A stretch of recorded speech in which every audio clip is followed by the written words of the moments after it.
ஏழைகள் வாழ நீ செய்த யாகும். ஒருத்தரோட மறைவுக்காக அவனுடைய தாய் அழுதாங்க அப்படின்னா ஒரு நல்ல பையங்க. அவனுடைய தம்பி தங்கைகள் அழுதாங்கன்னா ஒரு சிறந்த சகோதரன். அவனுடைய பிள்ளைங்க அழுதாங்க அப்படின்னா ஒரு சிறந்த தந்தை. ஆனா ஒருத்தரோட மறைவுக்காக ஒட்டுமொத்த நாடே அழுதுச்சு அப்படின்னா அவர் ஒரு சிறந்த தலைவர். அப்படி ஒரு சிறந்த தலைவரா வாழ்ந்து மறைந்தவர் தான் நம்ம கேப்டன் விஜயகாந்த். நமக்கு அடக்கமா இருக்கவும் தெரியும், அருவா எடுக்கவும் தெரியும். அவர் ஒவ்வொரு பிறந்த நாளையுமே வறுமை ஒழிப்பு தினமா கொண்டாடினாருங்க. அது வெறும் பேர்ல மட்டும் இல்ல, தன்னுடைய செயல்கள் மூலமா மக்களுக்கு நிரூபிச்சவர் தான் கேப்டன் விஜயகாந்த் அவர்கள். இருந்தாலும் மறைந்தாலும் பேர் சொல்ல வேண்டும், இவர் போல யார் என்று ஊர் சொல்ல வேண்டும் அப்படின்ற அந்த பாடல் வரிகளுக்கு 100% பொருத்தமானவர் தான் கேப்டன். ஐ திங்க் அந்த பாட்டை வேற எந்த ஒரு நடிகனுக்கோ மனிதனுக்கோ நம்ம எழுத முடியாதுன்னு நினைக்கிறேன். அவருக்கு மட்டுமே அது பொருந்தும். இன்னைக்கு அவர் நம்ம கூட இல்ல அப்படின்னாலும் தான் வாழ்ந்த காலத்துல மக்களுக்காக வாழ்ந்து தான் இறந்த பிறகும் தன்னுடைய செயல்கள் மூலமாவும் தன்னுடைய உதவிகள் மூலமாவும் மக்கள் மனசுல இன்னும் வாழ்ந்துட்டு இருக்கக்கூடிய கேப்டனுடைய பிறந்த நாள்ல அவர் ஏன் மக்கள் கொண்டாடினாங்க அப்படின்றதுக்கான சில முக்கியமான ரீசன்ஸ் தாங்க இந்த வீடியோல பார்க்க போறோம். வாங்க வீடியோக்குள்ள போலாம். உணவு. தனி ஒரு மனிதனுக்கு உணவில்லை எனில் ஜகத்தினை அழித்துரும் அப்படின்னு பாரதி சொல்லியிருக்காருங்க. அதுக்கு ஏத்த மாதிரி வாழ்ந்தவர் தான் நம்ம கேப்டன்.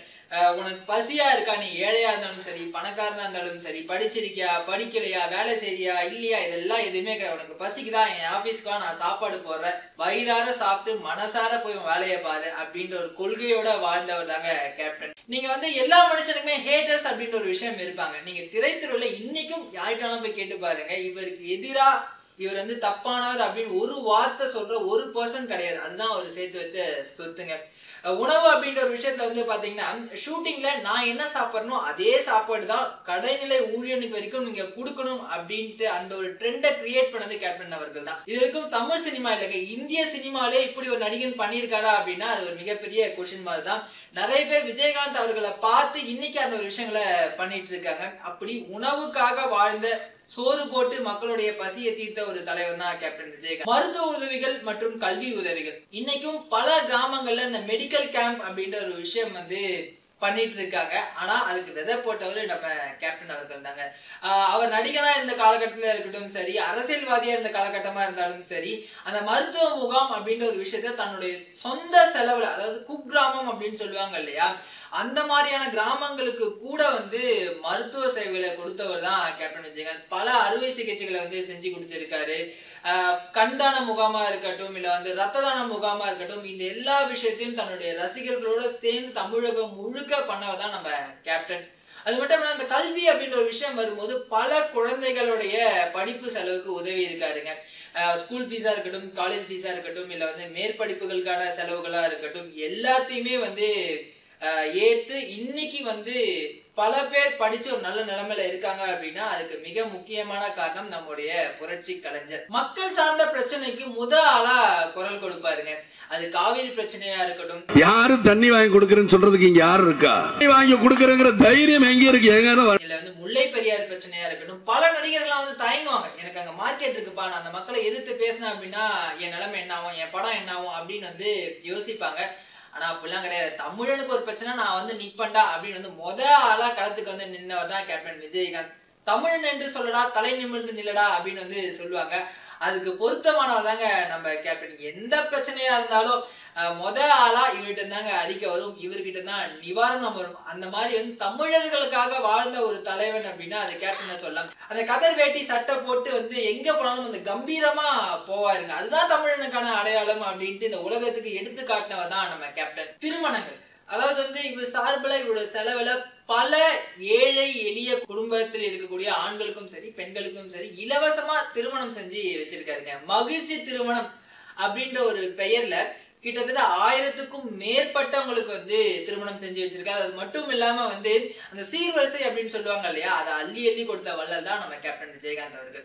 நலத்திட்ட உதவிகள் அப்படின்ற ஒரு விஷயத்த எடுத்துக்கிட்டோம் அப்படின்னா அந்த கேப்டன் அடிச்சுக்கிறதுக்கு ஆளே கிடையாதுங்க.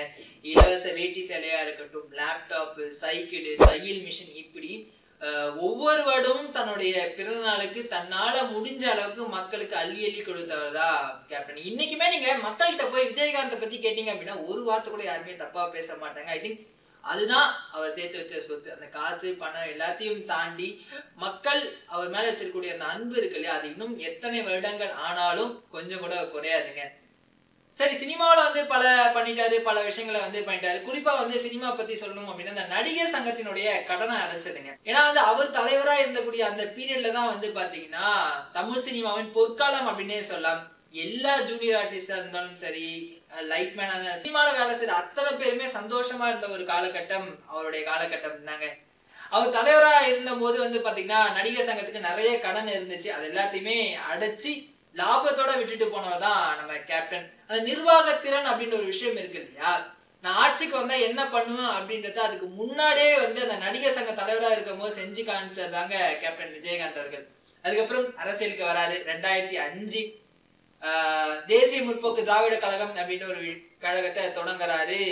அவருடைய முதல் மாநாடு 25 லட்சம் மக்கள் குவிஞ்சாங்க.